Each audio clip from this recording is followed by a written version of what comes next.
शिवजी रे झुरिया हो एक केवला फुलावा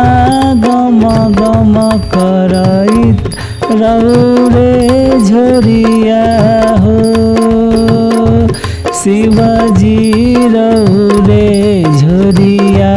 हो एक केवला फुलावा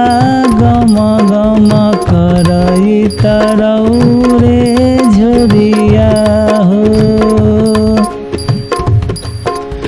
कवन दिशा शिव भंगिया बोवलन कवन दिशा धतूरा हो कवन दिशा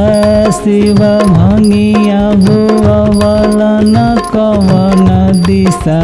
धतूरा हो कवन दिशा शिव बसहन चवलन कवन दिशा शिव बसहन चवलन कवन दिशा असतीर शिवजी रे झुरिया हो एक केवला फुलावा गम गम करइत रे झुरिया हो पूर्व दिशा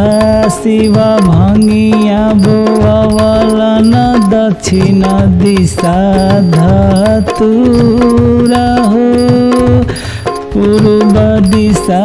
शिव भंगिया बोवलन दक्षिण दिशा धतूरा हो उत्तर दिशा शिव बसहन चवलन उत्तर दिशा शिव बसहन चवलन पश्चिम दिशा असतीर शिवजी रे झुरिया हो एक केवला फुलावा गम गम करइत रे झुरिया हो शिवजी रे झुरिया